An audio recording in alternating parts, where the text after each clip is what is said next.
Patología de boca y esófago. Normalmente diríamos que vamos a revisar tubo digestivo, pero recuerden que la boca, que se convierte en la entrada al tubo digestivo, no tiene forma tubular, la boca tiene forma de caja. Entonces la boca no podríamos denominarlo tubo, y con esa forma de caja pues recordar un poco que la parte externa de la boca está compuesta por piel, que la piel va a rodear específicamente los labios, pero que los labios tienen una parte, digamos, más roja, ¿verdad? Que es lo que sobresale en los labios, que es lo que denominamos bermellón. El bermellón puede ser rosado, rojo, pálido, dependiendo de qué tan vascularizado esté esta zona de los labios. La parte interna de los labios es la mucosa labial. Entonces, eso, digamos, teniendo en cuenta la parte histológica, tanto la piel que rodea los labios, el mismo bermellón y la mucosa labial tienen un único epitelio. Epitelio escamoso estratificado, que en la parte externa es queratinizado y en el bermellón y en la mucosa es no queratinizado. Bien, ¿para qué sirve la boca? Para alimentarnos. Esa realmente es la función de la boca, ¿verdad? El que a través de los labios tomemos los alimentos, los podamos introducir dentro de la boca y ahí iniciar la masticación con el uso de las piezas dentarias. Pero bueno, socialmente la boca se le ha dado un significado, ¿verdad?, de manifestar sentimientos y digamos que esa no es una verdadera función, si, digamos, hablando desde el punto de vista anatómico, para eso no está hecha la boca, pero bueno, digamos que, vuelvo a reiterar, socialmente se le da esa connotación. Vamos a revisar inicialmente cuáles son las malformaciones de la boca, y aquí tenemos tres de las malformaciones más frecuentes. La primera es el labio leporino. ¿Qué es el labio leporino? El labio leporino, el significado es tener una hendidura o una abertura del labio superior. Este labio leporino se puede presentar en dos formas: en forma simple y en forma compleja o compuesta. Ahorita les voy a decir cuál es la diferencia entre los dos. El labio leporino se produce por una alteración a nivel intrauterino, específicamente más o menos entre la cuarta y sexta semana de vida intrauterina, y se da por una alteración de la fusión de los elementos de la línea media del cuerpo. Ustedes saben que nuestro cuerpo tiene una mitad derecha y una mitad izquierda. Esas dos mitades se unen perfectamente y forman en sí todo el cuerpo. Pero cuando esas dos mitades no se unen adecuadamente, se pueden dar alteraciones como el labio leporino. Dentro de las alteraciones asociadas al labio leporino tenemos el paladar hendido. ¿Qué es el paladar hendido? Básicamente es tener un orificio en el paladar duro. Y este paladar hendido se va a asociar al subtipo complejo compuesto del labio leporino. Ahorita se los muestro. La otra alteración es la macroglosia. ¿Qué es macroglosia? El mismo prefijo lo dice, macro, grande. Es una lengua grande no tumoral. Entonces continuamos con lo que sería la clasificación del labio leporino. Dijimos, el labio leporino puede ser simple o complejo o compuesto. El labio leporino simple es cuando hay una hendidura, una abertura del labio superior, ¿sí? Y en eso consiste toda la alteración. Este labio leporino puede ser corregido mediante varios procedimientos quirúrgicos, y estos procedimientos quirúrgicos se van haciendo a medida que el niño va creciendo. De hecho, hoy día hay muchas fundaciones que se dedican a hacer estos procedimientos quirúrgicos, inclusive de forma gratuita. En el labio leporino complejo, compuesto o total, ya no es una simple abertura o una simple hendidura. Aquí lo que vamos a encontrar es que se van a ver involucrados otras estructuras anatómicas de la boca e inclusive de la nariz. Entonces acá lo que vamos a tener, y esto se los expliqué, es un labio leporino simple, una hendidura o una abertura del labio superior. Pero cuando este labio leporino es total, complejo o compuesto, es cuando no solamente tenemos una abertura, sino que va a haber ausencia de varias estructuras de la boca, como cuáles. Va a haber ausencia de la base de la fosa nasal del lado donde está el labio leporino. Estará ausente los huecos alveolares. ¿Qué son los huecos alveolares? Es la estructura donde va insertada la pieza dentaria. Eso va a estar ausente. Y además, fíjense que esto se ve como oscuro ahí, ¿verdad? Como si no hubiese tejido más atrás. Es que aquí estos pacientes cursan con paladar hendido o un orificio en el paladar duro. Entonces, fíjense que no es solamente estamos hablando de una alteración del labio en sí, sino de otras estructuras anexas al labio que también están ausentes o alteradas. Así se ve el paladar hendido, un orificio en el paladar duro. ¿Esto lleva a qué? A que muy probablemente el alimento pueda pasar hacia la vía respiratoria y generar en el paciente una aspiración de ese alimento, ¿ya? Entonces, por supuesto, va a ser más complicado alimentar un niño con un labio leporino total, compuesto o complejo, que alimentarlo con un labio leporino simple. Porque en el labio leporino, como les comenté, simplemente es una hendidura o una abertura. En este tipo de pacientes, por supuesto, aquí hay que hacer una reconstrucción de estructuras ausentes y aquí no solamente participaría el cirujano plástico, aquí va a participar un grupo multidisciplinar donde va a estar el otorrino, donde va a estar el odontólogo, el cirujano plástico o el maxilofacial, y todos van a participar en la reconstrucción de estas estructuras ausentes. Con respecto a la macroglosia, les dije que era una lengua grande, no tumoral, ¿verdad? No debemos pensar que esto es un tumor, sino que va a haber una hipertrofia del músculo estriado esquelético de la lengua. Va a aumentar de tamaño y esto se ve asociado a patologías como son el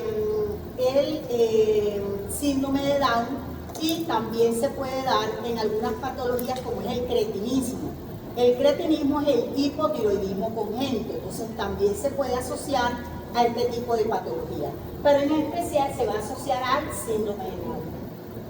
En el caso de la macroglosia, lo que vamos a tener es que la lengua es tan grande que no puede permitir que la boca se cierre adecuadamente, entonces el niño va a tener protrusión de la lengua a través de los labios y esta va a ser su fascia permanente. Esto se corrige con cirugía, ¿sí? Se hace una hemiglosectomía, lo cual quiere decir una resección de la mitad de la lengua o de parte de la lengua para disminuir el tamaño de la lengua y de esta forma el paciente poder cerrar adecuadamente su boca. Jóvenes, ¿hay preguntas hasta acá? Ok. Continuamos con manifestaciones orales o bucales de enfermedades sistémicas. Estas manifestaciones orales de enfermedades sistémicas, ¿cuál es el significado? Bueno, el significado es que básicamente lo que aquí vamos a tener es que el paciente va a tener una enfermedad que afecta a toda la economía corporal y a su vez va a tener una manifestación en la boca. Esto es muy importante porque ¿con qué nos encontramos de pronto nosotros los médicos? A veces pensamos que la boca es un terreno solo del odontólogo o del maxilofacial. Y a veces en la boca encontramos ese signo o esa característica especial para poder llegar a un diagnóstico definitivo. Entonces el mensaje es que muchas veces podemos tener enfermedades sistémicas o enfermedades que estén afectando toda la economía corporal y simplemente con ir y revisar la boca nos puede ayudar a hacer una conclusión diagnóstica. Entonces, he traído 4 ejemplos, como son el sarampión, el SIDA, la leucemia y la poliposis gastrointestinales. Empecemos con el sarampión. Voy a correr una diapositiva más y ahora me regreso. Miren, ahora que está de moda el sarampión, ¿verdad? Ya saben que está de moda el sarampión, porque bueno, las enfermedades también, al igual que la moda de lo que nos ponemos, también se ponen de moda. ¿Y qué hace el sarampión? El sarampión hace un brote en toda la piel que cubre el cuerpo, exceptuando palma de mano y planta de pie. ¿Por qué hago hincapié en la palma de manos y planta de pie? Si nosotros vemos un brote generalizado, pruriginoso, causa rasquiña, eritematoso, rojo, que involucra palma de mano y planta de pie, debemos pensar en sífilis. ¿Oyeron? Pero si exceptúa palma de mano y planta de pie, pues descartamos la sífilis, y dentro de las enfermedades infectocontagiosas eruptivas debemos pensar en sarampión. Sobre todo, como les dije, porque está de moda ahora el sarampión. Entonces, si este paciente no se nos presenta así, con malestar general, y vamos a la boca, ¿qué podemos encontrar en la boca que nos ayude?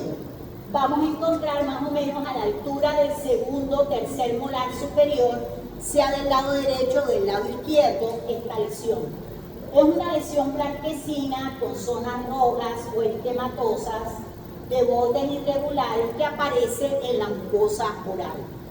Esto no es más que la expresión del mismo sarampión, pero en la mucosa oral. Y a esto por mucho tiempo se le denominó mancha de Copley.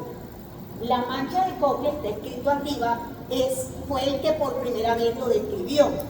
Ustedes saben que hoy en día se está tratando de eliminar los nombres propios. Yo no sé si a la mancha de Copley ya le quitaron el nombre de Copley, creo que todavía no lo he leído. Pero aquí es importante que determinemos que lo que sucede en la boca es que esa manifestación que está en la piel también se expresa en la mucosa. Y era lo que anteriormente llamábamos mancha de Copley. Por muchos años se dijo que la mancha de Copley era patognomónica. ¿Qué estoy diciendo ahí? Cuando yo digo, utilizo la palabra patognomónico, ¿a qué me estoy refiriendo? Cuando yo digo, esto es patognomónico de esta enfermedad, característico o exclusivo de esta enfermedad, es decir, que no hay otra enfermedad que lo tenga. Ustedes saben que hoy día eso está abolido, ¿verdad? No hay signos ni síntomas patognomónicos de ninguna enfermedad. De hecho, la mancha de Copley por muchos años fue patognomónico del sarampión. ¿Qué quiere decir esto? Que en enfermedades como la varicela también podemos encontrar mancha de Copley, ¿sí? Pero que sí sepamos que si encontramos la mancha de Copley, que fue lo que yo les describí hace un rato, debemos pensar en enfermedades eruptivas infectocontagiosas tipo sarampión o tipo varicela. ¿Queda claro? Pasamos entonces a la leucoplasia. Miren, la palabra leucoplasia, leucoblanco, plasia tejido, ¿verdad? Es una lesión blanquecina que suele aparecer en los bordes laterales de la lengua, mírenlo aquí. Y esa lesión leuco, que es blanca, tiene bordes irregulares, es de color blanquecina, pero en el interior de la lesión puede tener el mismo color de la mucosa lingual. ¿Qué ocurre con la leucoplasia? Esta leucoplasia normalmente aparece en pacientes con baja respuesta inmune, como es un paciente SIDA, como es un paciente diabético. Las leucoplasias son consideradas lesiones premalignas. ¿Qué quiere decir eso? Que pueden conducir al cáncer. El que ellas aparezcan, pues, hacen que ese paciente necesite una vigilancia de la lesión. Pero no solamente vigilancia, sino una biopsia para confirmar que estamos frente a una leucoplasia que tiene X grado de displasia, leve, moderado o severo, pero que todavía no ha llegado al cáncer. Teniendo en cuenta que el cáncer de cavidad es el carcinoma escamocelular o epidermoide, ¿verdad? Hacia ese cáncer evolucionaría una leucoplasia. Entonces hay que evitar que evolucione a ese tipo de cáncer. ¿Sí queda claro? ¿Por qué hay que evitarlo? Miren, recordemos que la boca, en especial la lengua y el piso de la boca, es el techo del cuello, ¿verdad? ¿Qué hay en el cuello anatómicamente? ¿Qué es lo que más hay en el cuello?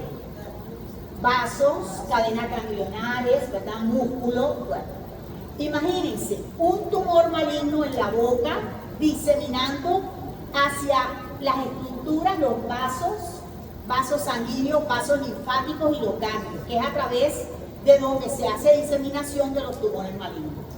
¿Sí o no? Entonces, ¿qué pasa? Que estas lesiones preneoplásicas o premalignas hay que vigilarlas. hay que cuidarlas porque si el paciente evoluciona hacia un cáncer, el pronóstico es muy malo. ¿Por qué? Porque ese cáncer, estando en el techo del cuello, evolucionaría con diseminación hacia el resto del cuerpo. ¿Sí queda claro? Tercer ejemplo es la leucemia. ¿Qué es la leucemia? Es el cáncer de la sangre, ¿verdad? La leucemia, vamos a encontrar que el paciente nos puede consultar por esto, porque tiene encías grandes, o hiperplásicas, porque tienen gingivorragia. ¿Qué es la gingivorragia? Es el sangrado de las encías. El paciente nos puede decir, doctor, mire, lo que pasa es que yo me sangran las encías espontáneamente, o muchas veces yo me estoy higienizando y me sangran mucho las encías, o cuando como algunos alimentos también me sangran las encías. En definitiva, el aumento del tamaño de las encías, así, hiperplásicas, eritematosas, asociados a gingivorragia, debemos pensar en una leucemia. Pero también podemos pensar en una gingivitis. ¿Saben lo que es la gingivitis? La inflamación de las encías. Entonces, estos pacientes muchas veces se pueden presentar de esta forma y estar cursando con una enfermedad hematológica tipo leucemia. ¿Cómo vamos a hacer el diagnóstico diferencial? Pues sencillo, con un extendido de sangre periférica podremos determinar si mi paciente tiene una leucemia o si está cursando con una gingivitis y tengo que remitirlo a un odontólogo. Bien, la siguiente patología que afecta a la boca es esto. A nivel del tubo digestivo, específicamente a nivel gástrico y a nivel intestinal, vamos a tener las poliposis. ¿Qué son las poliposis?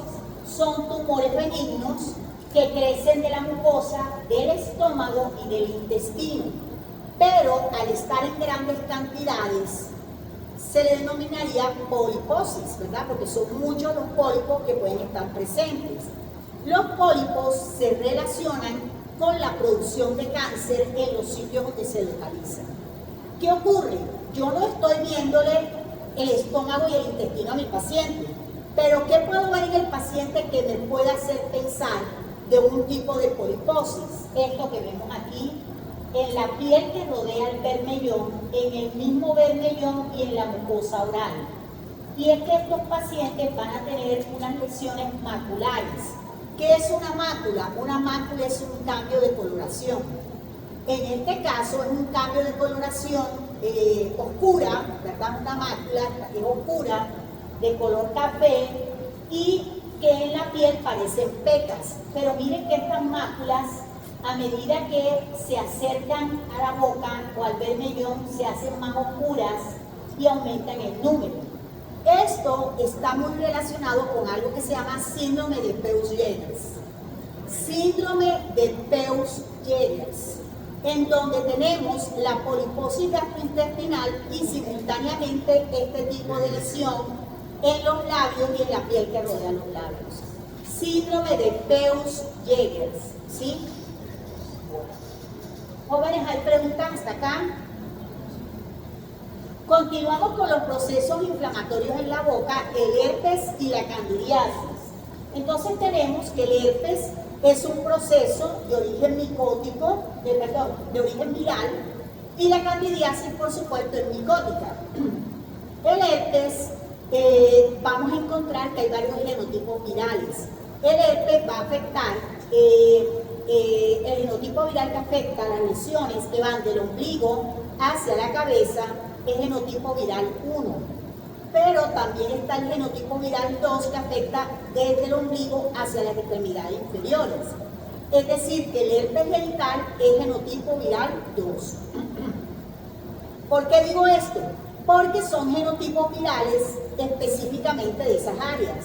¿Se puede encontrar inversión de los genotipos virales? Sí, si esa persona practica sexo oral, puede pasar un genotipo 1 en la zona de localización del genotipo 2 y viceversa. Bien, ¿qué pasa con la candidiasis? Pues la candidiasis es un hongo que puede crecer en la boca, pero también puede crecer a nivel de los genitales, a nivel de la zona vulvovaginal en la mujer.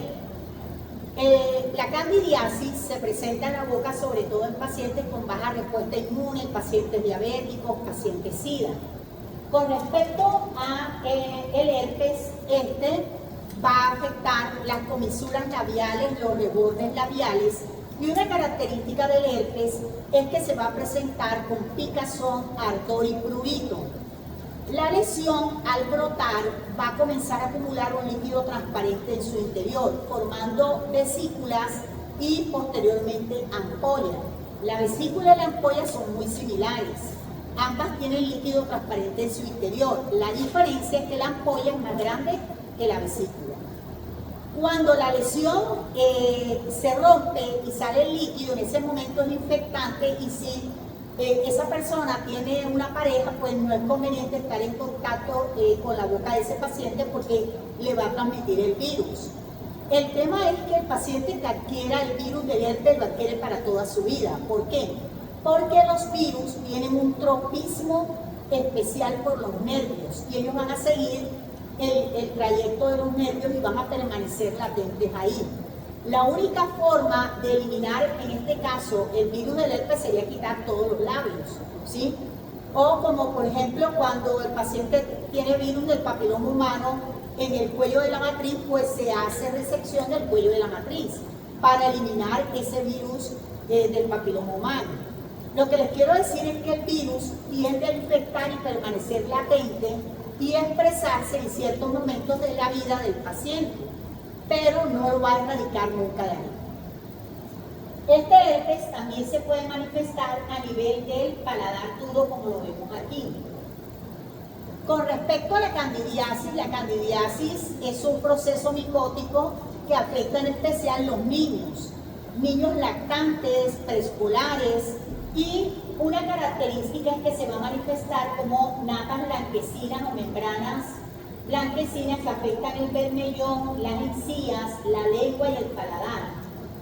Al paciente hay que hacerle tratamiento antimicótico y explicarle a la madre la higiene que debe tener con los biberones, con los teteros, inclusive si está amamantando de forma natural al niño, que se limpie el pezón antes y después de amamantar a su hijo y que limpie la boca del niño. A veces piensan que porque no tiene dientes no deben limpiarle la boca, entonces esto también puede llevar a que cambie el pH de la boca y a que prolifere la cándida. Hay una característica que la madre suele decir o denominarlo como que mi hijo tiene sapito. ¿Qué quiere decir eso? Lo que quiere manifestar la madre es que la boca del niño está blanca. Porque ustedes saben que muchos sapos expulsan un material lechoso del color blanco de la leche, y por eso ella le hace la comparación. Eso básicamente quiere decir que tiene hongos en la boca. Pero cuando esos hongos los vemos en un adulto, esto ya es otra situación. Aquí no vamos a pensar de que hay cambio del pH y por eso proliferó la cándida aquí. Aquí lo que hay que buscar es la enfermedad de base, que puede ser una diabetes o puede ser un SIDA. Aquí no vamos a correr a darle antimicótico al paciente. Hay que averiguar cuál es la enfermedad de base. Por ejemplo, si el paciente es diabético, muy probablemente tiene el azúcar en sangre demasiado elevada. Hay que tratar de corregirla o nivelarla para que esto a veces desaparezca por sí solo. ¿Sí queda claro? Entonces, hay unas lesiones premalignas que conducen al cáncer de la boca. Ya les mencioné hace un rato la leucoplasia, que se presenta en la lengua, y hay otra que se denomina eritroplasia. La eritroplasia, a diferencia de la leucoplasia, la eritro es roja. Ambas son tejidos nuevos, que la una se presenta como blanco, la otra se presenta como rojo aterciopelada. Pero ambas son consideradas lesiones premalignas o preneoplásicas. ¿Qué pasa con la leucoplasia? Como es blanca, al inicio la lesión puede ser muy parecida a la candidiasis, pero hay una forma de diferenciarla y es tomando un bajalengua. Como médico, usted puede tomar un bajalengua en la consulta, raspar la lesión. Si la lesión desaparece momentáneamente, usted puede afirmar que es una candidiasis. Pero si no desaparece, es una leucoplasia, y el paso a seguir es tomar biopsia de la lesión para confirmar el diagnóstico de leucoplasia. Miren, yo pienso que una lesión así no hay que rasparla, ¿verdad? Porque esto se ve grueso, fibrótico, e inclusive ya tiene aspecto como si fuese una lesión cancerosa, ¿sí? Pero si vemos una lesión como la lesión esta, pues que esté limitada a una parte de la lengua, pues ahí sí yo la rasparía. Si desaparece momentáneamente diría, bueno, esto parece más una candidiasis. Si no desaparece, le tomaría biopsia.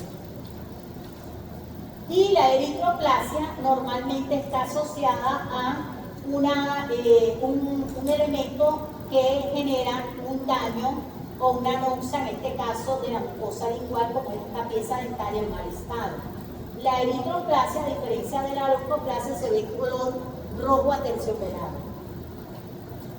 Entonces, hablando ya del cáncer de la cavidad oral, este cáncer se denomina carcinoma epidermoide o escamocelular o escamoso. ¿Por qué? Porque es el único epitelio predominante dentro de la boca.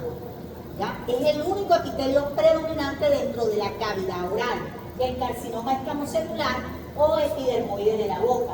Estos son los factores de riesgo y yo diría que los dos primeros son los factores más importantes, como son el tabaco y el alcohol.